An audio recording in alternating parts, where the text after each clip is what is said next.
የእውቀት ጥግ አንድ ያዙትን እንደ ላም ሲያምነዝኩ መዋል አይደለም። የእውቀት ጥግ አንድ የተማሩትን እንደ ዳዊት ደግሞ መኖር አይደለም። የእውቀት ጥግ አንድ ያዙትን እንደ ቁርአን ደግሞ መዋል ማደር መሰንበት አይደለም። የእውቀት ጥግ የሚያስቡትን ነገር ማሰብ ነው። ሜታኮግኒሽን ይሉታል። አእምሯችን የሚያስበውን ነገር በአትኩሮት መመልከት ተብሎ ይተረጎማል።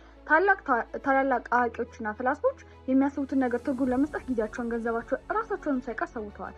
ታዲያ በዘመናችን በ21ኛው ክፍለ ዘመን ይህን ችሎታችን እንዳንጠቀም የሚያደርጉ ብዙ መሰናክሎች ወይም ደግሞ ገመዶች ተዘርግተውልናል። ከጥቂቶች በስተቀርም በዚህ ገመድ ያልወደቀ የለም። ታዲያ ከነዚህ ጥቂቶች ተዛሬ ላሳትፋችሁ ይህን ቪዲዮ እንውላችኋለሁ።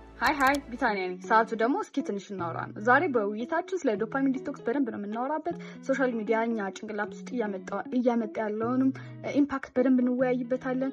ስለ ሜታኮግኒሽን እና ስለ ብዙ ነገሮች የምንወያይ ይመስለኛል። ተከታተሉኝ፣ ትወዱታላችሁ። የሰዎች ለምን ይሰንፋል? ለምን ተስፋ በማጣት ስሜት ውስጥ ይጠመዳል? ለምን ደግሞ ሁሉም ነገር ያስጠላል? ይህ ሁሉ እጁን ወደ አንድ ቦታ ነው የሚጠቁሙልን። እሱም ከልክ ያለፈ የአርቲፊሻል ዶፓሚን ሲሰኛል። መጀመሪያ ግን ዘለን ወደዚህ ሀሳብ ከመግባታችን በፊት የዶፓሚን ምንነትን እናብራራ።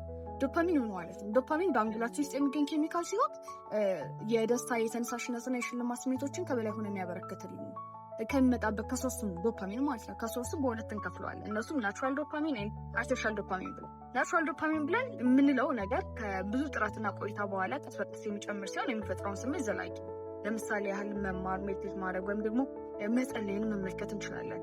አርቲፊሻል ዶፓሚን የምንለው ደግሞ ወዲያውኑ ነው የሚፈጠረው፣ ስሜቱም ወዲያውኑ ነው የሚጠፋው። ለምሳሌ ፖርኖግራፊ፣ ሶሻል ሚዲያ፣ ሱሰኝነት፣ ጃንክ ፉዶችን መመልከት እንችላለን። ታዲያ ዶፓሚን በተፈጥሮ በጣም ጠቃሚ ኬሚካል ቢሆንም ኤክሰሲቭ የሆነ የአርቲፊሻል ዶፓሚን ሱሰኝነት ግን የሰው ልጅን ወደ ሮቦት እንኳን የመቀየር አቅም አለው። ታዲያ ከላይ ከጠቀስናቸው የአርቲፊሻል ዶፓሚን ምሳሌዎች መካከል ዛሬ አንዱን አውጥተን እናያለን። እሱ ምንድን ነው? ከልክ ያለፈ የሶሻል ሚዲያ ሱሰኝነት ወይም ደግሞ ዱም ስክሮሊንግ የምንለውን ነገር በደንብ እንመለከታለን ማለት ነው። ሶሻል ሚዲያ ለብዙዎቹ መጥፊያ፣ ለጥቂቶቹ ደግሞ መልሚያ ቶር ሆኗል። ካዲያ ሶሻል ሚዲያ ከላይ የጠቀስኩትን ሜታኮግኒሽን ወይም ደግሞ ስለሚያስቡት ነገር በአትኩሮት ማንሰላሰብ ወይም ደግሞ ሀሳቡን መረዳት ብለን የጠቀስነውን ችሎታ ባዶ የማድረግ አቅም አለው። እስቲ ጥያቄ ልጠይቃችሁ። ድሮ ግጥም ትጽፉ የነበራችሁ ሰዎች፣ ድርሰቶችን ትጽፉ የነበራችሁ ሰዎች፣ ጽፋችሁ ማይደክማችሁ ሰዎች ዛሬ ለምንድን ነው ብዕር ማንሳት እንኳን ከባድ የሆነባችሁ?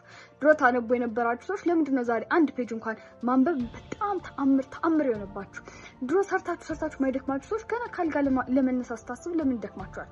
ይህ ሁሉ እጁን በሙሉ ወደ አንድ ቦታ ነው የሚጠቁምባችሁ። እሱ ምንድነው? ጭንቅላታችሁ በቀላሉ ደስታ የሚያገኘውን ስርዓት አግኝቷል ማለት ነው። ስለዚህ በከባዱ የሚያደርጋቸው እንደ እንቅስቃሴ እንደማድረግ፣ ሜዲቴት እንደማድረግ፣ መጻፍ የመሳሰሉ ነገሮችን መስራት አይፈልግም። እንደ ኖርማል እንደ ሶስት ታስብ እንኳን ማለት ነው በሰውኛ በቀላሉ አንድ ነገር ማድረግ ከቻላችሁ ወይም ደግሞ አቋራጭ መንገድ ካገኛችሁ በከባዱ የሚሄድ እድላችሁ በጣም ዝቅ ያለ ነው። ስለዚህ ወደ ድሮ ህይወታችሁ መመለስ ከፈለጋችሁ መጻፍ፣ ማንበብ፣ ብዙ ነገሮችን ክሬቲቭ የሆነ ችሎታችሁ መመለስ ከፈለጋችሁ ከዚህ ሱሰኝነት ወይም ደግሞ ከሶሻል ሚዲያ ሱሰኝነት መውጣት አለባችሁ። ታዲያ እንዴት አድርገን ነው መውጣት የምንችለው ካላችሁ መልሱ ቀላል ነው። ዶፓሚን ዲቶክስ ከላይ የጠቀስናቸውን የአርቲፊሻል ዶፓሚን ምሳሌዎች መቀነሱ ወይም ደግሞ ሙሉ በሙሉ ማቆም ነው። አሁን ላይ ጭንቅላታችን ዱም ስክሮሊንግን በጣም ተላምዶታል። ስለዚህ ዶፓሚን ዲቶክስን ከቤታችሁ ውስጥ ለማድረግ ካሰባችሁ ሊከብዳችሁ ይችላል። የሚመረጠው ምንድነው? ከ3 እስከ 5 ቀን ምንም አይነት የኢንተርኔት አገልግሎት ልታገኙበት ወደማትችሉ ቦታ እንድትሄዱ ነው። ነገር ግን የምትሄዱበት ከሌላችሁ ከቤታችሁም ሆናችሁ ዲቶክስ ማካሄድ ትችላላችሁ። ዋናው ፖይንት ስልካችሁን ከራሳችሁ አርቃችሁ ማስቀመጣችሁ ነው። ስልክ ያቆምንባቸው የመጀመሪያዎቹ 3 ቀናት የማይካዱ ከባድ ናቸው። መጀመሪያ ጭንቅላታችሁ ምቾት ያጣል። የክሬቪንግ ስሜት ደግሞ በጣም ያስቸግረናል እና ደግሞ የመረጋጋት ስሜት ነው የሚያሳጣው። በጣም የሆነ እረፍት የምታገኙበት ስሜት አለ አይደለ? እሱ በሙሉ ነው የሚጠፋው።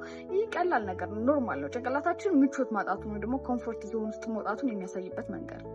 ከ7 እስከ 10 ያሉት ቀናቶች ደግሞ ሞር እየተረጋጋን ይመጣል። ክሬቭ የማድረግ ስሜቱም እየቀነሰ ይመጣል እና ደግሞ ፎከስ የማድረግ ችሎታችንም እየጨመረ ይመጣል። በዚህ ታይም ነው ከሄዳችሁበት ወይም ደግሞ የኢንተርኔት አገልግሎት እንዳታገኙ የሄዳችሁበት ወይ አለ አይደለም፣ ወይም ደግሞ ቦታ ከሱ እንድትመለሱ የሚመከሩበት ታይም የዚህ ታይም ላይ ነው ማለት ነው። ከ14 እስከ 1 ቀናት ያሉት ታይሞች ደግሞ ማለት ነው አዲሱ ሩቲን ሞር ናቹራል እየሆነ ይመጣል።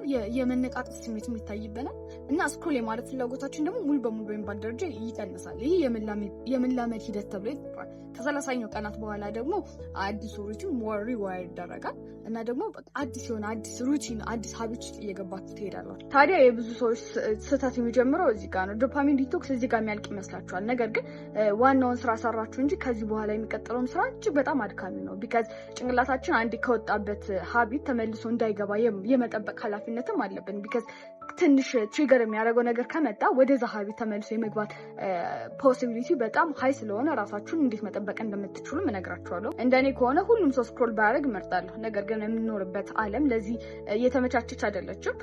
ስክሮሊንግ ግን ብናቆም እንኳን ማለት ነው አዳዲስ አይዲያዎችን መውሰድ አለብን። እኛም ራሱ ኮንተንት ክሬተር መሆን አለብን። አሁን የምነግራችሁ ነገር ኮንተንት ክሬተር ከሆናችሁ ያለምንም አዲክሽን እንዴት ኮንተንታችሁን በተሳለጠ ሁኔታ ማከናወን እንደምትችሉ ወይም ደግሞ ኮንተንታችሁን መስራት እንደምትችሉ የሚያሳዩበትን ወይ ነው እና መጀመሪያ የምጀምረው ማለት ነው አይዲያችሁን ከምንም አይነት ሶሻል ሚዲያ ማለት ነው ይሄ ከ15 ሰከንድ ቪዲዮ አለ አይደለ እነ ቲክቶክ፣ ኢንስታግራም ከመሳሰሉ ከሪሎች አለመውሰድ ነው። የምትፈልጉትን ኮንተንት ወይም ደግሞ አይዲያ መውሰድ ከፈለጋችሁ ማለት ነው ረጅም የዩቲዩብ ቪዲዮዎችን ኤአይ እንዲሁም ደግሞ መጽሐፎችን ተጠቀሙ። ቢካዝ እንደ ቀልድ የጀመራችሁት አንድ አይዲያ ልውሰድ ብላችሁ የጀመራችሁት ስክሮሊንግ ማለት ነው 2 ሰዓትና 3 ሰዓት ያለፈ ዱም ስክሮሊንግ ሊያመጣባችሁ ይችላል። ስለዚህ ምንም አይነት አይዲያ ከ15 ሰከንድ ቪዲዮ ላይ አትውሰዱ። አይዲያችሁን የምትወስዱበትን ቦታ ምረጡ። ሁለተኛው ፖይንት ደግሞ ኮንተንት በምትሰሩበት ሰዓት ከስቱዲዮ ለምሳሌ ቲክቶክ ላይ መስራት ከፈለጋችሁ ከስቱዲዮ ውጭ በኖርማል ካሜራ መቅረጽ መልመድ አለባችሁ።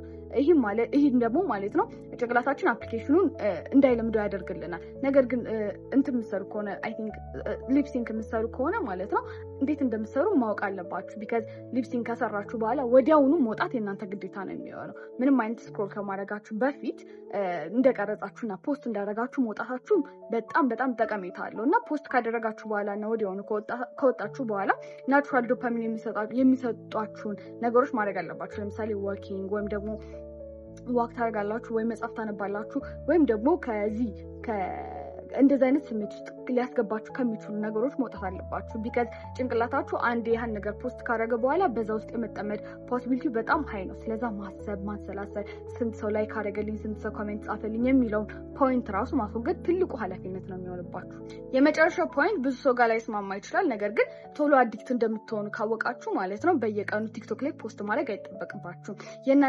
ቲክቶክ የእናንተን ኮንሲስተንሲ ነው እንጂ በየቀኑ ፖስት ማድረጋችሁን አይደለም። ያው በሳምንት የተመደበ ሰዓት ካላችሁ በሳምንት 3 ቀን ወይ 4 ቀን ካላችሁ በጣም በቂ ነው የሚሆንላችሁ እና በየቀኑ ፖስት ለማድረግ አለመሞከር እና ደግሞ አንድ ፖስት ካደረጋችሁ በኋላ እና ከወጣችሁ በኋላ ለብዙ ሰዓት አለመመልከት እና ናቹራል የሆነ ዶፓሚን ሊሰጣችሁ ወደሚችሉ ነገሮች መመለሳችሁ በጣም ጠቀሜታ ይኖረዋል። ስለዚህ ከላይ የጠቀስኳችሁ ነገሮች ተጠቅማችሁ ያለምንም አዲክሽን ኮንተንት ክሬተር መሆን ትችላላችሁ እና ከላይ የጠቀስናቸውን ሜታኮግኒሽን የመሳሰሉት ትልልቅ የማሰብ ችሎታችንን መመለስ እንችላለን። የዛሬው ቪዲዮ ይህ ነው።